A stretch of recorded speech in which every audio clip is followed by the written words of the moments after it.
మేమైతే అమ్మ వాళ్ళ ఇంటికి వెళ్ళడానికైతే రెడీ అయిపోయాము. మా అత్తమ్మ అయితే పిలిచి మరీ డబ్బులు ఇస్తుంది చూసారు కదా.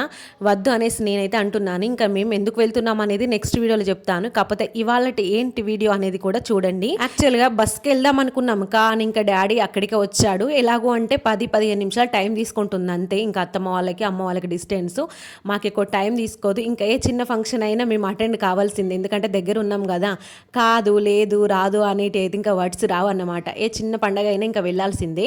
డాడీ రాకపోయినా బస్కైనా వెళ్ళాలి, కానీ లక్కీగా ఇంకా డాడీ కూడా వచ్చిండు. అందుకోసం ఇంకా అందరం కలిసేసి వెళ్తున్నాము. చుట్టూ పొలాలు, వాతావరణం అంతా చల్లబడిపోయింది, వర్షం పడేట్లుగా ఉంది. అందుకోసం ఇంకా దగ్గరలోనే కాబట్టి రీచ్ అయిపోయాము.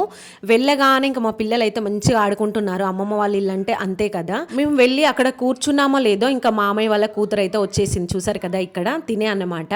ఇంకా ఆ రోజునే మా తాతయ్యకి సంవత్సరికం పెడుతున్నారు. అందుకోసమే ఇంకా అన్ని వండేసింది అమ్మ ఒకతే. ఎలాగో మేము వెళ్ళేసరికి లేట్ అయిపోతుంది అనేసి అన్ని చేసేసి ఇంకా అయితే నీట్గా కడిగేసి పెట్టేసింది. ఇంకా ఆలోపు అయితే మనమరాలు అందేసింది అనమాట. ఇంకా ఈ అక్క అంటే తనకి చాలా ఇష్టం తాతయ్యకి. నిజం చెప్పాలి అంటే అసలు అక్క వచ్చింది దీనికోసం కాదు. అందరం కలిసేసి తాతయ్య చనిపోయిన ఊర్లో, అంటే తాతయ్య పుట్టిన ఊర్లోకి వెళ్ళి సంవత్సరికం పెట్టుకోవాలి, కానీ అక్కడ ఉన్న వాళ్ళు చేసుకుంటారు. అమ్మ అయితే ఇంకా నేను అక్కడికి వెళ్ళనులే, ఎలాగో నేనైతే ఇంక ఇక్కడే చేసుకుంటాననేసి అమ్మ అయితే తాతకు అన్ని ఇష్టమైన అన్ని ముందర పెట్టేసింది. కానీ పెట్టినంత మాత్రానికి వచ్చి తింటారా చెప్పండి. సేమ్ అలాగే మనిషి ఉన్నప్పుడే మనం దగ్గర ఉండాలి. అంటే ఎలాంటి గొడవ వచ్చినా కలిసి ఉండాలన్నమాట.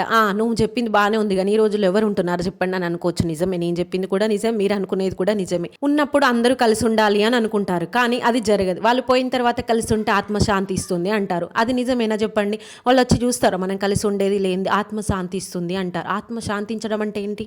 ఉన్నప్పుడు వాళ్ళ కళ్ళతో వాళ్ళు చూసినప్పుడు మనసును తృప్తిపరచడం, కడుపు నిండా పెట్టకపోయినా మనసు నిండా మాట్లాడి తన కళ్ళ ముందర నా పిల్లలు బాగున్నారు, నేను లేకపోయినా కూడా వీళ్ళు ఒకరికొకరు మంచిగా కలిసి ఉంటారు, ఏ బాధ వచ్చినా నా దగ్గర దాకా రారు, నేను లేకపోయినా కూడా వాళ్ళకి ఆ లోటు లేదు అని ఒకరికొకరు ఉన్నారనే గుండె ధైర్యం చేసుకొని, అలాగే తను పోయిన తర్వాత కూడా ఆత్మ శాంతిస్తుంది. అది కదా నిజమైన శాంతి అనేది. ఆత్మశాంతి అంటే ఇదే అన్నమాట. చుట్టూ ఉన్న వాళ్ళు 100 మాటలు చెప్తారు, కానీ మన మనసులో మాత్రం ఏదో ఒక గిల్టీ ఫీలింగ్ అయితే ఉంటుంది కదా. ఏముంది వాళ్ళు ఒక్కరోజు కలిసి సంవత్సరికం పెట్టేసి అందరం కలిసి తింటే అయిపోతుంది అనుకుంటారు. అది కాదు కదా. అమ్మమ్మ తాతయ్య అంటే చాలా ఇష్టం. మాకు ఊహ తెలియనప్పుడే అమ్మమ్మ దేవుడి దగ్గరికి వెళ్ళిపోయింది.